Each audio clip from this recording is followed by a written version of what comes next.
Okay. You know, by the way, in politics, sometimes it can help just to be likable. Stephanie White's not very likable. That's part of her problem. Is she does not come across as very likable. And yeah, Stephanie White, the consumers, you do have to answer to them because they can turn the TV off and they quit buying tickets. The Indiana first pure public relations situation took another difficult turn when Sophie Cunningham appeared on the official injury report listed as questionable with a right elbow injury, arriving just hours after she had posted her now viral Instagram content, and then walked it back on X under apparent pressure. The timing is what has fueled skepticism. Cunningham's original post effectively confirmed that the game-winning play was improvised, rather than scripted for Clark. Clark engaged with the post warmly. Then came the retraction on X, attributed to a "you guys read too much into things" explanation, and a claim that the play was exactly what the coach drew up. Again, Indiana has had more empty seats. Shockingly, there were empty seats during a game against Angel Reese. What else can you say? But we've got this. Let's just start here. Actually, let's go back and start right here. You guys read too much into things. That's the exact play our coach drew up, and we executed it perfectly. You know, Within hours of that sequence playing out publicly, Cunningham's name appeared on the injury report. Whether the elbow issue is legitimate or not, the perception problem for the organization is real and largely self-created. The Fever's handling of Clark's own injury and availability throughout the past season and a half has already eroded a significant amount of fan trust. When an organization has repeatedly listed a marquee player as probable or questionable in ways fans found opaque or inconsistent, that history makes it nearly impossible to take subsequent injury designations at face value, regardless of their accuracy. the more I've read this, the more I'm starting to think she's being sarcastic here. Because we all know this went up and she co-signed it because she posted this meme. I think it was Evelyn DR that actually created this, and Caitlin Clark also did a "Love You Soph" on this post about them going rogue for the game-winning shot.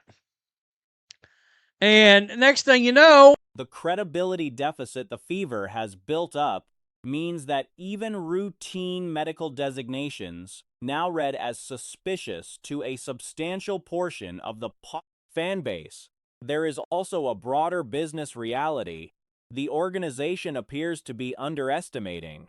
The Indiana Fever's attendance and viewership growth over the past 2 seasons has been driven almost entirely by Clark's presence and the community of fans she brought with her. Those fans are not passive consumers. we've got Sophie Cunningham as questionable right elbow on the injury report. And I know what you're thinking. Oh, Rhodes conspiracies. Again, none of this happens if the Indiana Fever did not handle the injury situation with Caitlin Clark in the manner that they did last year and this year.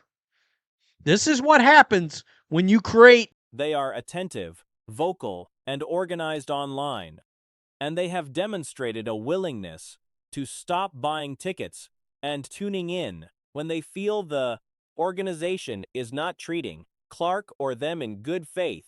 MP seats during a high-profile game against a marquee opponent earlier this season were a visible data point in that direction. The sequence of events: viral post, public retraction, injury report, lands especially hard because each piece is individually defensible in isolation. A player can post something ambiguous. Distrust among fans, they don't believe you. Oh, conspiracies. And guess what? A lot of this shit starts looking like it's coming up right. I don't know what else to say. But yeah, it looks fishy. It looks peculiar. And I'm not sure the Indiana. Hey, Lynn Dunn. Hey, Amber Cox. A player can clarify a misunderstood post. A player can have a legitimate elbow issue, but compressed into a single 24-hour window following one of the more scrutinized moments of the season, the cumulative picture is one that the organization has no clean way to explain away. What the Fever appear to still be miscalculating is the degree to which trust, once lost, changes the interpretive frame for everything that follows. Kelly Krauskopf.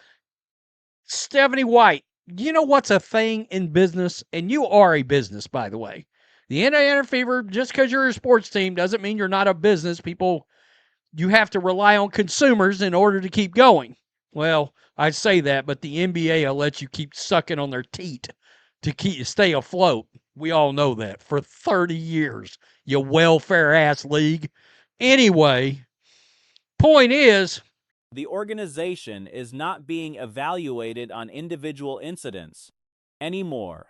Every move is being read as part of a pattern, and the pattern that fans have constructed, whether or not it reflects internal reality, is now durable enough that even a legitimate elbow injury becomes evidence for the narrative rather than a neutral data point. That is the environment the franchise's own decisions have produced, and there is no quick fix for it. A strong case can be made that Caitlin Clark receives the least favorable officiating treatment of any player in the WNBA. Optics and perception is absolutely a thing. It's real. It can make or break your business and how people see you. I worked forever. I was a operations manager in the corporate world. You've got to be aware of perception and optics. If you aren't, you can die. Your business can die. The evidence has been building across multiple games and includes both fouls called against her that had no basis in actual contact and fouls committed against her that went uncalled or were downgraded despite clear video evidence. One recent sequence drew particular attention. A foul was called on Clark, her third of the game, in a play where she made no meaningful contact with Sonia Citron. The most notable part was not the call itself but the timing. The whistle came only after Citron missed the layup. The ball had already been rebounded by a Fever player, and the possession was effectively over. I said, did Sophie's elbow get hit with a pipe? Did they hit her elbow with a pipe? What the F? I see we're still doing the BS probable for Caitlin Clark. That probable is it's so shady and shitty at this point because they're doing that to try to, they think they're being clever. At no point during the live play did the referee intervene. The foul was called retroactively after the outcome of the possession was already determined. Slow motion review showed Clark's hand near Citron's jersey but not gripping it. The only contact was incidental, with Citron backing into Clark as Clark stopped moving. On the same play or in surrounding sequences, Clark herself was taken out of the air on a shooting attempt by Cass Prosper. Like this is that Caitlin stops and Citron basically sits back on Kate, tries to stops on a dime and stops going to Caitlin. Is the tiniest bit of the most incidental of incidental contacts. And the referee called a late whistle. They called a late whistle, which is the worst part about this. This was Caitlin's third foul. They called a late whistle on this, no challenge. Like, they waited until Sonia missed the layup. There's still no call at this stage, by the way. Like, the layup is missed. There is no call, there is no call, there is no call. And then the ball lands in the feet. Prosper was positioned so far into Clark's landing zone that Clark came down onto Prosper's legs rather than the floor, while also absorbing a shoulder into her body midair. Under standard officiating interpretation, contact that removes a shooter from the air. Like, the layup is missed. There is no call, there is no call, there is no call. And then the ball lands in the fever player's hands and they're about to go. And all of a sudden then, yeah. It's suddenly a, this is a real whistle. This is a real whistle. And we're going to go and call Caitlin for her third foul on a complete phantom foul. Someone said the foul was called in the rebound, not the shot. Someone just said, like, this is the worst thing here, is like, people are there like, oh yeah, she's grabbing the jersey. She actually isn't. She just has her hand like this. The angle shows it. You could see by just the way the jersey moves. Clark went 14 quarters of basketball before drawing a shooting foul. That stretch included multiple plays where she was hit while in the act of shooting, and the fouls were not called. When she finally drew the call, her reaction to it was visibly celebratory, which itself became a talking point, then prompting any discussion of why a shooting foul was so remarkable in the first place. Prior incidents reinforced the same pattern. You could see by just the way the jersey moves. If you want to say, okay, Caitlin blocked her, that's not what the ref called. If you want to say here that the contact here is Caitlin's thigh to Sonia Citron's, yeah, but that's not what the ref's called. Said Caitlin did not grab the jersey there. No matter what way you look at it, she didn't grab the jersey. Not only that, is you see this right here. See this foul right here. She just gets cleaned out of it in the air. Like, Caitlin Clark gets taken out of it in the air. So she's in the air shooting. A Kennedy Carter hip check that sent Clark to the floor was initially ruled a common foul, then reviewed and upgraded to a flagrant one. Marina Mabry was eventually assessed a flagrant 2 after poking Clark in the eye and then hitting her to the ground, but received no suspension. Despite the severity of the contact, Clark, meanwhile, received a technical foul for her reaction to being fouled in that sequence, a punishment that counts towards suspension thresholds. The net result was that Clark faced a steeper disciplinary consequence for being fouled than the player who committed the flagrant act. Caitlin Clark gets taken out of it in the air. So she's in the air shooting the ball and just gets hip checked. So Cass Prosper is so much in Caitlin Clark's landing zone that Caitlin lands on her legs while she gets shoulder barged in the air onto the ground. Like, this is like one of these late challenges you see in rugby. When someone kicks the ball in rugby and then somebody takes them out. Like, this is a yellow card in rugby. Maybe even a red card in rugby. In rugby, this is a yellow. In recent games against the Liberty, defenders were observed hand-checking Clark continuously.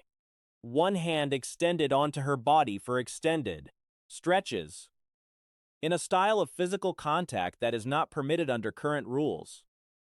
The pattern of officiating in those games did not reflect that. Clark picking up multiple phantom fouls per game, calls where replay shows she made no contact at all, while simultaneously receiving less protection on her own shooting attempts and drives, creates an environment that is simply not applied consistently to other players at her level. The disparity has become a consistent feature of her games, rather than an occasional officiating error. Rugby, this is a yellow or red card. The referee said it's not a landing space foul because, her foot didn't go under Caitlin. Sorry, it wasn't even that. It was, even though she was in the landing space, but she was so in the landing space that she also cleaned Caitlin out of the air with her body that it was not a landing zone foul. It is mental how bad her whistle is. Caitlin Clark, this was the first shooting foul Caitlin Clark drew in 14 quarters of basketball. In 14 quarters of basketball. Like, it's one of those things where, again, in 14 quarters of basketball, a player who regularly gets hit did not get a shooting, or had one shooting foul called for her. And that one shooting foul she had to celebrate. She had to celebrate. She went and celebrated the one shooting foul she got in 14 quarters of basketball before this. And yet there were think pieces about it. She has the worst whistle. And there wasn't too many. The first two fouls were fouls. I don't really care. The second one was a bit soft on the post up. But I'm going to be honest. Like, Caitlin Clark's whistle is horrendous. And everyone's going, oh, she has a great whistle because refs don't tee her up. Like, I'm sorry, can you imagine being the referee? Could you imagine, like, obviously referees at the end of the game. Like, they have to talk about, like, everything. Like, they absolutely go about into these games and they talk about certain calls at the end of it. But, like, I'm sorry, if you are the referee that compounds a bad call with teeing up the biggest star on the floor in every night she plays, doesn't matter when it is, every single night, what you call it, every single